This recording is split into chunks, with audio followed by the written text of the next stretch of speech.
again, of course, whenever you already know this, but Chod practice means uprooting the graspings. Uprooting the grasping. Chod is a Tibetan word which means cutting. As like Trichu, it's the same root syllables. Trichu, same root syllables.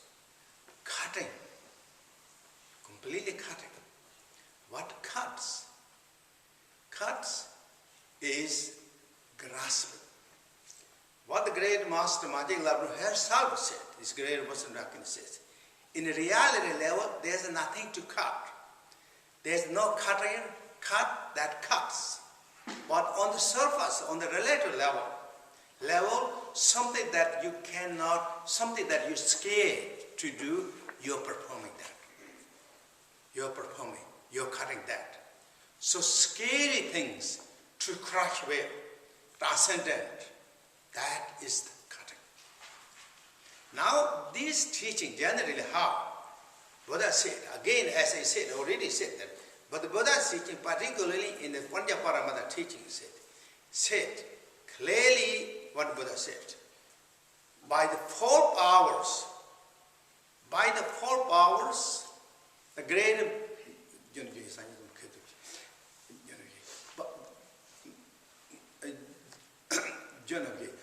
is in trying to recollecting in my Tibetan brains and then trying to put the English brains. So that's what happened.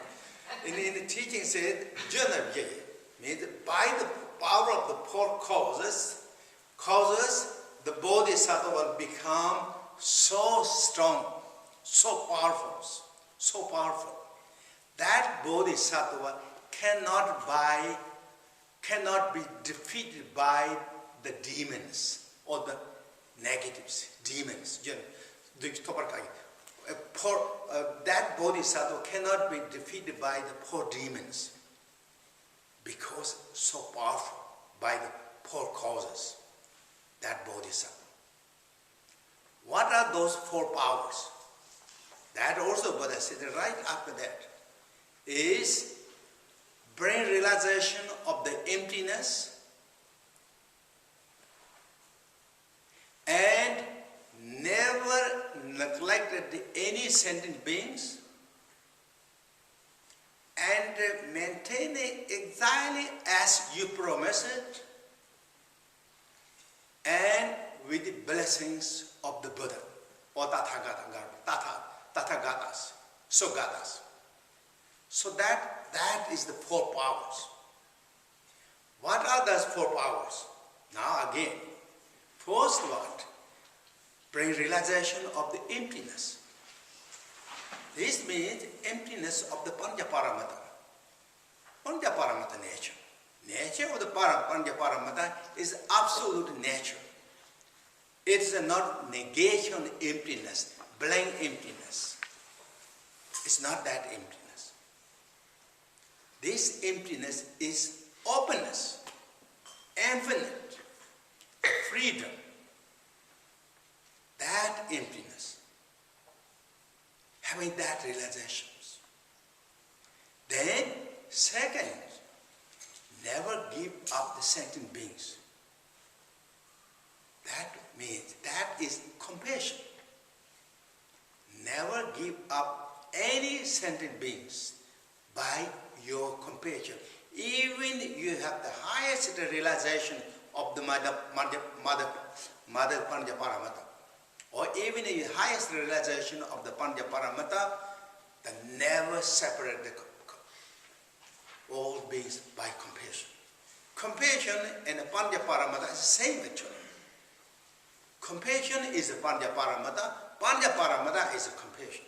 So don't let force diluted by the conceptions, kind of neglecting and trying to sort it out. That is demon. If we try to do that, in this case, that's the demon. Compassion and realization of the emptiness of the Mother Panchaparamata, or the Dzogchen realization, goes as one entities, not 2 entities. Even there's 2 names. where nature expressing the two different ways. But it's the same. So that is what these bodhisattvas, if they maintain that two powers, first two power, emptiness and compassion. Third, the power of what you said, that is our commitment, keeping up the exilely conduct. It also deals with our conduct. Exilely maintaining the conduct, where Buddha gave the teaching, where you learn, and what the tradition thinks. Every goodness tradition is good. Good. And particularly in the teaching, such as we committed, we said we'll keep up the vows. Vows of the Pratimokshas, vows of the Bodhisattvas, vows of the Vajrayanas. We didn't kidding that time. We said we will do. It's not just that we not deluded ourselves. We're clear mind, clear state, clear mind. We met that point. Keeping up that is generally known as conduct, morality, and that will keep up our identity and our status of the realization, deepen up that. So that is known as second power. Third power, with the blessings of the Buddhas, notice, so not third. Fourth power, with the blessings of the Suggatas. This is keeping all the teachings, keeping all the practices, not sorting out, not reject, not criticize, not this. Every Buddha teachings, from Hinayana teaching all the way such as the Maha-Ati teachings, is teaching, spiritual teachings. Whatever we can cooperate and activate, we should bring and grow and beautify ourselves. Beautify help to the others through your love and compassion as this never give up the sentient beings. This four power if we keep, have, and that Buddha said, that bodhisattva cannot be defeated by four demons. Four demons. This is what the teaching is now. All about the two practice. Will, meditation, and conduct, result comes by these practices. And where we practice the jewel with the ritual objects, trying to maintain that. Of course, at the beginning time we're learning this is maybe difficult there, but when we practice the jewel, generally we're really trying to maintain that quality, that will.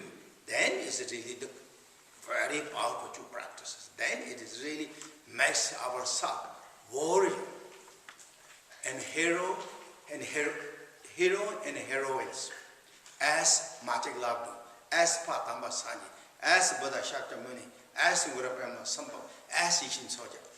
Truly then this become. And externally so simple, humble, down to the earth, low-key, very humility. What's called humiliation? Humble. Humility is very humility, calm and peaceful and very nice. And that is what. And inwardly powerful, strong, fearless, cannot defeat by these four demons. And now, what are the four demons? These four demons. Four demons are then, first is known as tangible demons. Tangible demons. And the second is intangible demons, if I translate it roughly. Third is excitement demons. And fourth is graspers. Gracious again, Mother Machig Labdron herself said, those are the four demons, but all that four demon comes to the one demon is the grasping demon. So that means the tangible demon, intangible demon, excited demon, all comes to the grasping demon. That grasping demon is the root of everything. Then it can be explained so many ways, too many different ways to explore. I mean, this is so precise, so clearly. That also we can talk sometimes, but that is what we're going cut by these practices. So that is really overview of the two practices, their view, their meditation, their conduct, and their result.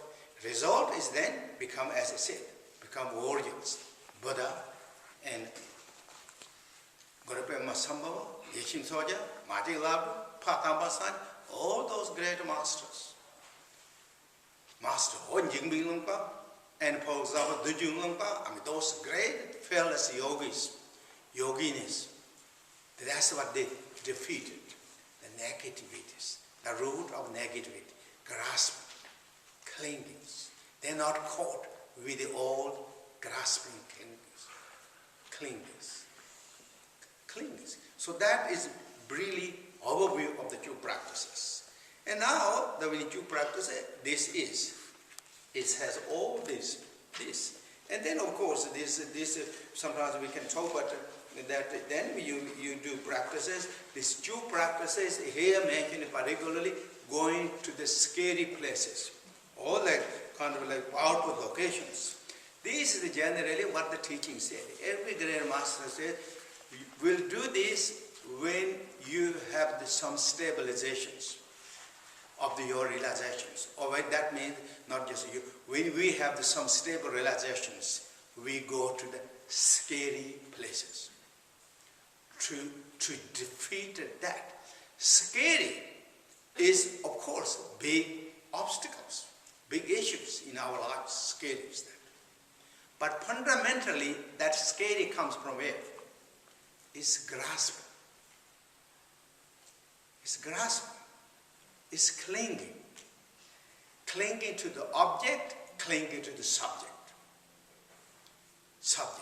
Particularly clinging to the scary things comes immediately deals with clinging to one's own self. That means what in Buddha teaching said, ego clinging. That's ego. Ego, we're clinging to the ego. Ego clinging. That is the territory or the light of the ego clinging. When we're scared, that means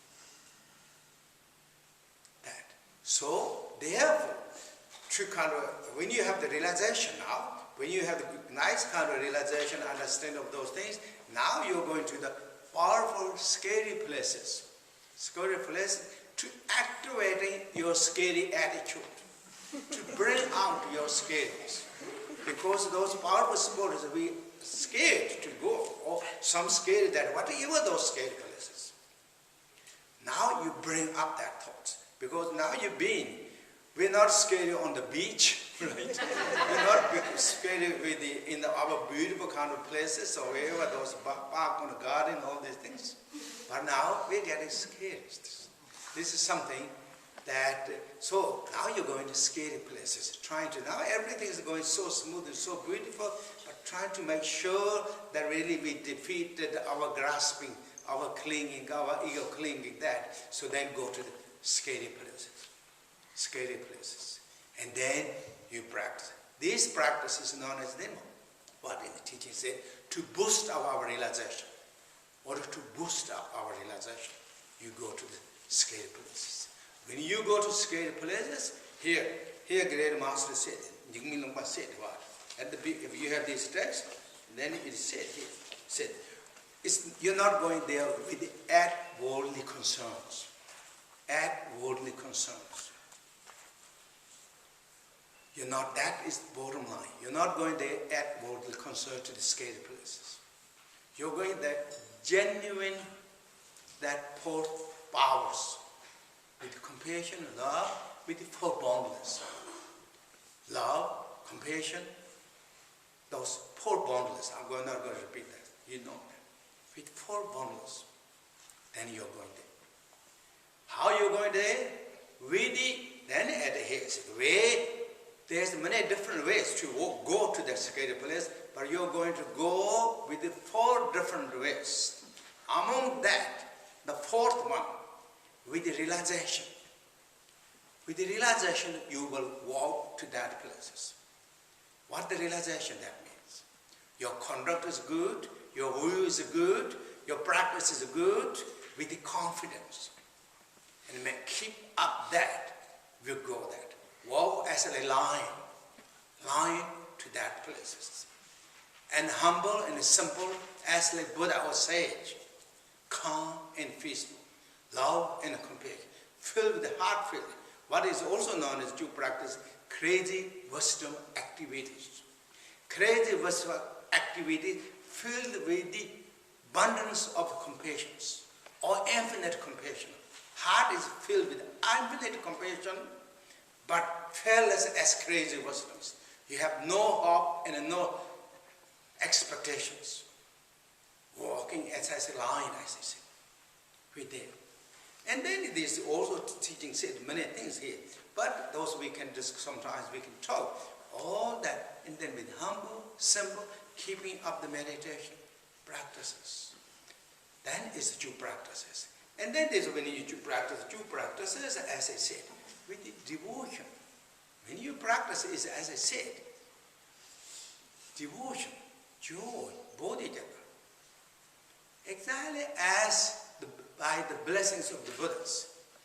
Said, blessings of the Buddhas. As you said to do, and the realization of the emptiness and compassion and practice. So, and then with all these beautiful implements, these ritual objects, and you practices. And then among these ritual objects, then this is one of the big, famous ritual objects, the dhammas.